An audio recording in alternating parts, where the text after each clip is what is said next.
அனைவருக்கும் என் அன்பான வணக்கம். நான் உங்கள் ரமேஷ் கார்த்திக். இந்த காணொலியில் நம்ம விவாதிக்க போகிற தலைப்பு ஃபைபர்ஸ். துணிகளை நெய்வதற்கு தேவைப்படக்கூடிய அந்த ஃபைபர்ஸை பற்றி தான் இன்றைக்கி நம்ம பார்க்க போகிறோம். ஏற்கனவே நம்ம ஒரு காணொலியில் சொல்லியிருந்தோம், நம்ம உண்ணக்கூடிய உணவில் கூட ஃபைபர் கண்டென்ட் இருக்குது. நாம் பயன்படுத்தக்கூடிய பல்வேறு வீட்டு உபயோகப் பொருட்கள்லையும் ஃபைபர் கண்டென்ட் இருக்குது. நாம் உடுத்தக்கூடிய ஆடைகளில் அதிக அளவில் ஃபைபர் கண்டென்ட் இருக்குது அப்படிங்கிறத நம்ம பதிவு பண்ணியிருந்தோம்.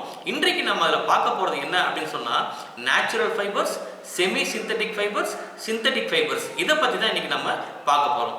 உடைகளை நெய்வதற்கு தேவையான ஃபைபர்ஸில் இயற்கையாக கிடைக்கக்கூடிய ஃபைபர்ஸ் தான் நேச்சுரல் ஃபைபர்ஸ். அது பருத்தி விதையிலிருந்து கிடைக்கும் மற்றும் விலங்குகளுடைய முடியிலிருந்து கிடைக்கக்கூடிய உள் என்று சொல்லக்கூடிய அந்த விஷயங்களும் நேச்சுரல் ஃபைபர்ஸ் தான். இது சுற்றுப்புற சூழலுக்கு எந்த விதமான தீங்கும் விளைவிக்காதது, அதுபோல பயோடிகிரேடபிள், சுலபமாக மக்கக்கூடியது. செமி சிந்தட்டிக் ஃபைபர்ஸ் அப்படின்னா என்ன அப்படின்னு சொன்னால், இயற்கையாக எடுப்பாங்க, சில கெமிக்கல் மூலக்கூறுகளை சேர்த்து அதன் மூலம் நூல் இழைகளை தயாரிப்பாங்க.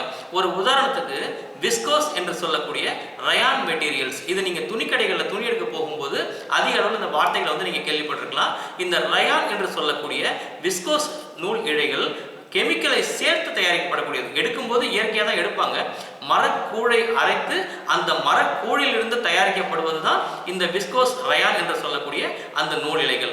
எந்தெந்த மரத்தில் இருந்து இந்த கண்டென்ட்டை எடுப்பாங்க அப்படின்னு சொன்னால், யூக்கலிப்டஸ் மரங்கள், மூங்கில் மரங்கள் மற்றும் பைன் மரங்களுடைய கூடை எடுத்து அதிலிருந்து சில கெமிக்கல்ஸை சேர்த்து நூல் இழைகளை தயாரிப்பாங்க. ஏன் குறிப்பிட்ட அந்த மரங்கள் அப்படின்னு சொன்னால், அதில் செல்லுலோஸ் என்று சொல்லக்கூடிய ஒரு மூலக்கூறு ரொம்ப ரிச்சாக அதிக அளவில் காணப்படுது. அந்த செல்லுலோஸ் அப்படின்னு சொல்லக்கூடிய அந்த மூலக்கூறு தான் இந்த விஸ்கோஸ் மெட்டீரியலை தயாரிப்பதற்கான ஒரு மூலக்கூறு. அதே போல் செமி சிந்தட்டிக் ஃபைபர்னா என்ன அப்படின்னு உங்களுக்கு புரிஞ்சிருக்கும். இப்போ சிந்தட்டிக் ஃபைபர் அப்படிங்கிறது முழுக்க முழுக்க கெமிக்கல் ப்ராசஸில் தயாரிக்கப்படக்கூடிய நூல் இழைகள். ஒரு உதாரணத்துக்கு பாலியஸ்டர் அப்படின்னு நம்ம சொல்லலாம். இன்னொன்று மினரல் பேஸ்டு ஃபைபர்ஸ் நமக்கு கிடைக்குது. அது துணிகளுக்கு பயன்படுத்த மாட்டாங்க. ஆஸ்பெஸ்டாஸ் என்று சொல்லக்கூடிய வீட்டு ஓடுகளுக்கு தேவையான ஒரு மூலக்கூறு.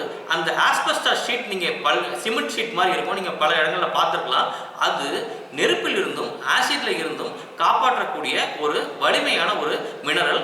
அந்த மினரலும் கிட்டத்தட்ட ஒரு ஃபைபர் தான். மீண்டும் இன்னொரு நல்ல தகவலோடு உங்களை சந்திக்கிறேன். நன்றி, வணக்கம்.